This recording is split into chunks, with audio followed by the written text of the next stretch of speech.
नमस्कार दोस्तों।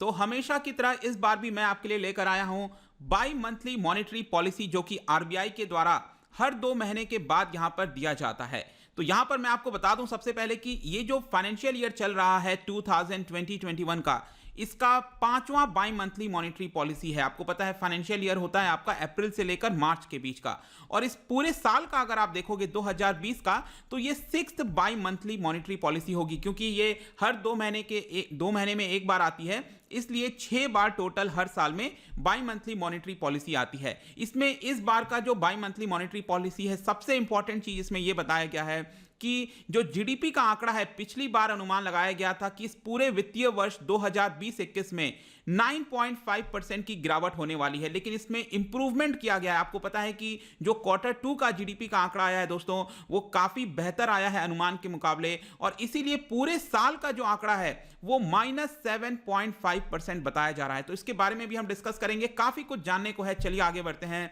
मैं हूं अंकित अग्रवाल, और अपडेट के लिए आप मुझे फॉलो कर सकते हैं इंस्टाग्राम, फेसबुक और ट्विटर पर। मेरे लेक्चर की हर पीडीएफ आपको फेसबुक पर तो मिलेगी ही, प्लस साथ में आप मेरा टेलीग्राम चैनल ज्वाइन कर सकते हैं by searching Ankit Agarwal official. और अगर आप यूपीएससी की तैयारी कर रहे हैं तो आपके लिए सुनहरा मौका है। स्टडी IQ लैब आपके लिए स्मार्ट कोर्सेज, जिसके थ्रू आप अपनी प्रिपरेशन और भी ज्यादा अच्छे तरीके से कर सकते हैं। तो सबसे पहले तो दोस्तों आपको यह चीज पता होना चाहिए कि ये जो बाई मंथली मॉनेटरी पॉलिसी है, ये पॉलिसी किसके द्वारा लाई जाती है। ऑब्वियस सी बात है, ये आरबीआई की अध्यक्षता में किया जाता है, लेकिन इसके लिए एक अलग से कमिटी है जिसको कहा जाता है मॉनेटरी पॉलिसी कमिटी, MPC। अक्सर आप ये न्यूज में सुनते होंगे। इसके अंदर टोटल 6 मेंबर्स होते हैं। हमारे यहां पर याद रखिएगा, ये 2016 में कानून लाया गया था, इसके तहत ये कमिटी बनाई गई थी, और टोटल 6 मेंबर्स होते हैं। आप ये देख सकते हो कि 3 मेंबर्स आरबीआई की तरफ से होते हैं, जिसको लीड किया जाता है आरबीआई गवर्नर के द्वारा, और बाकी के जो 3 मेंबर्स हैं आप देख सकते हो, ये सरकार के द्वारा नॉमिनेट किए जाते हैं। इसका जो सबसे इंपॉर्टेंट एम होता है इस मॉनेटरी पॉलिसी कमिटी का, वो ये है कि जो इन्फ्लेशन का आंकड़ा है उसको 2% से 6% के बीच में रखना। लेकिन आपको याद होगा पिछले कुछ समय से जो इन्फ्लेशन है वो लगातार बढ़ते जा रहा है, मैं उसके बारे में बताऊंगा। लेकिन ये 6 मेंबर कौन कौन से हैं, यहां पर भी आप देख सकते हो कि 3 जो आरबीआई की तरफ से हैं, शक्तिकांत दास, मृदुल सागर और माइकल पात्रा, और जो सरकार के द्वारा नॉमिनेट किए गए 3 मेंबर्स हैं, ये आप यहां पर देख सकते हैं। तो इस बार क्या हुआ है, इसमें जो सबसे इंपॉर्टेंट चीज होता है दोस्तों, वो देखा जाता है कि रेपो रेट में कोई चेंज किया गया है कि नहीं। तो रेपो रेट में कोई भी चेंज नहीं किया गया। आई एम श्योर आपको पता होगा कि रेपो रेट क्या होता है, रिवर्स रेपो रेट क्या होता है, कई बार मैंने बताया है। बहुत जल्दी से मैं आपको बता देता हूं फिर से। रेपो रेट का सिंपल अर्थ है कि जो बैंक्स होते हैं, कमर्शियल बैंक्स होते हैं, जब वो आरबीआई से बोरो करते हैं तो किस रेट पर वो बोरो करेंगे, कितना ब्याज दर आरबीआई बैंकों पर लगाएगी बोरोइंग के ऊपर, उसी को रेपो रेट कहा जाता है। अब आप खुद सोचिए, आरबीआई ज्यादा ब्याज दर लगाएगी बैंकों के ऊपर, तो बैंक क्या करेंगे, ज्यादा ब्याज दर लगाएंगे पब्लिक के ऊपर, जो लोग यहां पर लोन लेने आ रहे हैं बैंकों से। तो यहां पर अगर हमें ग्रोथ को बढ़ाना है तो ज्यादातर क्या करना चाहिए, रेपो रेट को नीचे रखना चाहिए, ताकि बैंक सस्ते ब्याज दर पर ज्यादा से ज्यादा लोन दे सकें। और खासकर अभी के समय जब रिसेशन का टाइम चल रहा है, तो यहां पर ज्यादा से ज्यादा सस्ते ब्याज दर पर लोन दिया जाए। इसके लिए काफी समय से आपने देखा होगा कि रेपो रेट में लगातार गिरावट की जा रही थी, लेकिन अभी रेपो रेट को कोई भी चेंज नहीं किया गया है, इट इज 4%। दूसरा होता है रिवर्स रेपो रेट, ये आपका 3.35% ही रहेगा पिछले बार की तरह, और ये जस्ट उल्टा हो जाता है। इसका नाम क्या है, रिवर्स करना। मतलब कि यहां पर बैंक के पास अगर कोई एक्स्ट्रा पैसा पड़ा है तो बैंक उस पैसे को आरबीआई के पास जमा कर सकते हैं, और आरबीआई उसके ऊपर क्या ब्याज देगी, ब्याज दर देगी यहां पर बैंकों को, वो होता है रिवर्स रेपो रेट। तो ऑब्वियस सी बात है, जब आरबीआई पैसा देगी यहां पर बैंकों को, तो यहां पर कम इंटरेस्ट रेट पर देगी, राइट। तो ये आपका थोड़ा सा अंतर हो जाता है इसके अंदर। दूसरा एक स्टैंस आता है दोस्तों। स्टैंस का मतलब है कि आगे आने वाले समय में किस तरह का हम माहौल देख सकते हैं, तो इसको अकोमोडेटिव बनाया गया है। कहने का मतलब है कि आगे चांसेस हैं कि हो सकता है कि रेपो रेट को अगले वाले पॉलिसी में नीचे किया जा सके। न्यूट्रल का मतलब होता है कि दोनों सेम रहेंगे, ठीक है। तो ये स्टैंस भी आप ध्यान रखिएगा। तो ये 3 इंपॉर्टेंट चीज होती हैं, और आप देख सकते हो कि लगातार पिछले कई वर्षों से लगातार जो रेपो रेट है वो गिराता गया है, और यहां पर रिवर्स रेपो रेट 3.35% आ गया है, और रेपो रेट आपका 4% आ गया है। दोनों के बीच का जो गैप है, इट इज 0.65%। 5%। अब यहां पर सबसे बड़ा क्वेश्चन है कि हमें ग्रोथ को बढ़ाना है तो यहां पर क्यों आखिरकार रेपो रेट को नीचे नहीं किया गया? तो लेट मी टेल यू कि इसके ऊपर ऑलरेडी मैंने कल ही एक वीडियो बनाया था जहां पर आपको बताया था कि इस समय जो इन्फ्लेशन है वो सबसे ज्यादा खतरा बना हुआ है भारत की ग्रोथ रिकवरी को लेकर, और सेम यही चीज आज यहां पर आरबीआई ने भी इसी चीज को दोहराया और कहा कि अभी के लिए जो इन्फ्लेशन है वो हमें मजबूर किया हुआ है कि हम रेपो रेट को नीचे नहीं कर सकते। ऑल्दो हमें ग्रोथ को बढ़ाने की जरूरत है, लेकिन हमें इन्फ्लेशन के ऊपर भी ध्यान देना है। मैंने आपको स्टार्टिंग में ही बताया था जो मैंडेट है इस मॉनेटरी पॉलिसी कमेटी का वो ये है कि 2% से 6% के बीच में इन्फ्लेशन होना चाहिए, लेकिन पिछले कुछ समय से जो इन्फ्लेशन है वो आपका बढ़ते जा रहा है। यहां पर आप देख सकते हो कि जो अनुमान है इन्फ्लेशन का आगे आने वाले समय में, आप देख सकते हो क्वार्टर थ्री का मतलब यह हुआ कि अक्टूबर, नवंबर और दिसंबर, ये आपका क्वार्टर 3 हो जाएगा। तो यहां पर सीपीआई जो कंज्यूमर प्राइस इंडेक्स है ये करीब 6.8% के हिसाब से रहने वाला है। आपको पता होगा मैंने बोला 2% से 6% के बीच में होना चाहिए इन्फ्लेशन रेट, लेकिन ये 6% को ऑलरेडी क्रॉस किया हुआ है। अभी लेटेस्ट जो आंकड़ा आया था वो 7.5% के आसपास इन्फ्लेशन था, तो ऑलरेडी इन्फ्लेशन काफी पीक पर चल रहा है, इसलिए यहां पर रेपो रेट को नीचे नहीं किया जा सकता।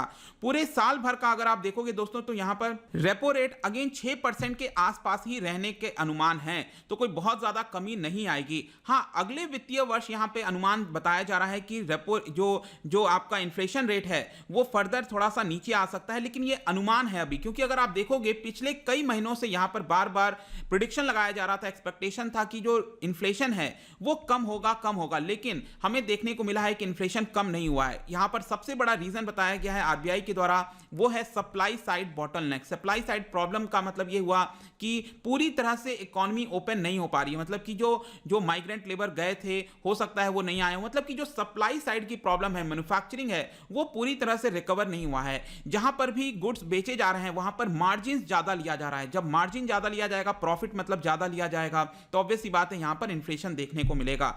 ऑल्दो यहां पर बोला गया है कि सीरियल के प्राइसेस कम हो सकते हैं क्योंकि रिसेंटली बंपर खरीफ क्रॉप हुआ है, वेजिटेबल के प्राइसेस भी विंटर के समय थोड़ा कम होंगे, लेकिन बाकी जो फूड के प्राइसेस हैं वो आपका ऊपरी स्तर पर ही रहेगा। इसके अलावा क्रूड ऑयल प्राइसेस वापस से ऊपर चढ़ने लगे हैं क्योंकि डिमांड रिकवरी आ रही है और ऑप्टिमिज्म देखने को मिल रहा है ग्लोबल इकोनॉमी में। तो क्रूड ऑयल का बढ़ना एक तरह से आप कह सकते हो कि फर्दर इन्फ्लेशन को दर्शाता है। इसके अलावा मैंने आपको बताया जीडीपी का आंकड़ा सबसे इंपॉर्टेंट है इस बार का, वो ये है कि पिछले बार आरबीआई ने बोला था -9.5% होगा जो ग्रोथ है इस पूरे साल का, कॉन्ट्रैक्शन होगा, लेकिन इसको इंप्रूव कर किया गया है -7.5%, जो कि एक पॉजिटिव खबर है। आपको पता है रिसेंटली जो क्वार्टर 2 का आंकड़ा आया था उसमें भी -7.5% का आंकड़ा आया था।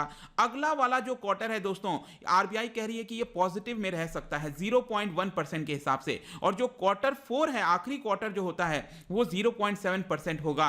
तो ओवरऑल इकोनॉमी को आप कह सकते हो कि बताया गया है आरबीआई के द्वारा कि ये -7.5% होगा 2020-21 में। अब ओवरऑल यहां पर क्या बताया जा रहा है, कंक्लूजन में क्या बोला गया है कि जो ओवरऑल इकोनॉमी है क्या वो जल्दी रिकवर कर रही है। तो आरबीआई ने इसमें यह बोला है कि रूरल डिमांड जो है वो स्ट्रेंथन हो रहा है, जो कि एक अच्छी बात है। अर्बन डिमांड भी धीरे धीरे गेन कर रहा है मोमेंटम, जिस तरह से अनलॉकिंग की प्रक्रिया चल रही है। लेकिन प्रॉब्लम क्या है, प्रॉब्लम आपने देखा होगा कि कोविड के केसेस कई जगह आपने देखा होगा अचानक से बढ़ते हुए देखने को मिले हैं पिछले 1 महीने के अंदर। इसकी वजह से कुछ एरियाज में वापस से जो लोकल कंटेनमेंट होता है, नाइट कर्फ्यू हो गया, इस तरह की चीजें लगाई जा रही हैं, ये इकोनॉमी के अंदर थोड़ा सा प्रॉब्लम क्रिएट कर सकती हैं। तो रिकवर कर रहा है लेकिन प्रॉब्लम हो सकते हैं। इसके अलावा बोला गया है कि एज अ होल अगर आप देखोगे तो जो कंज्यूमर है वो ऑप्टिमिस्टिक है, बिजनेस सेंटीमेंट इंप्रूव हो रहे हैं मैन्युफैक्चरिंग के।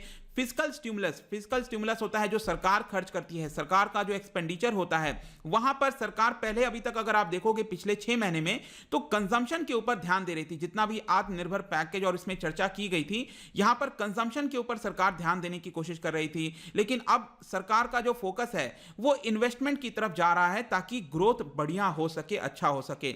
लेकिन प्रॉब्लम कहां है, प्रॉब्लम है प्राइवेट इन्वेस्टमेंट में। आपको पता है जो जीडीपी का फॉर्मूला क्या होता है, जीडीपी टू C+I+G+NX, मतलब कि इसमें कंजम्पशन भी होता है, प्राइवेट इन्वेस्टमेंट भी होता है, गवर्नमेंट एक्सपेंडिचर भी होता है। तो गवर्नमेंट एक्सपेंडिचर का वेटेज कोई बहुत ज्यादा नहीं है इसमें। अगर हमें जीडीपी को एक्चुअल में काफी तेजी से बढ़ाना है तो प्राइवेट इन्वेस्टमेंट पर फोकस करना होगा, जो कि अभी बहुत ज़्यादा इंप्रूव नहीं हुआ है। तो ये एक थोड़ा सा यहाँ पर चिंताजनक स्थिति बताई गई है बाई मंथली मॉनेटरी पॉलिसी में। आई होप कि इसमें सभी कुछ मैंने आपको बता दिया है, जो जो इंपॉर्टेंट चीजें थी। जाने से पहले मैं आपके लिए एक इंपॉर्टेंट क्वेश्चन लेकर आया हूं। यहां पर आपको बताना है कि which is the most effective quantitative method to control inflation. देखिए, इन्फ्लेशन कंट्रोल करने के कई मेथड होते हैं, लेकिन इसमें मैं आपसे यह पूछ रहा हूं कि सबसे मोस्ट इफेक्टिव क्वांटिटेटिव मेथड कौन सा है। आपको पता है ना, क्वालिटेटिव मेथड होता है, क्वांटिटेटिव मेथड होता है, जो मॉनेटरी पॉलिसी होती है, उसमें से सबसे इफेक्टिव क्वांटिटेटिव मेथड कौन सा है।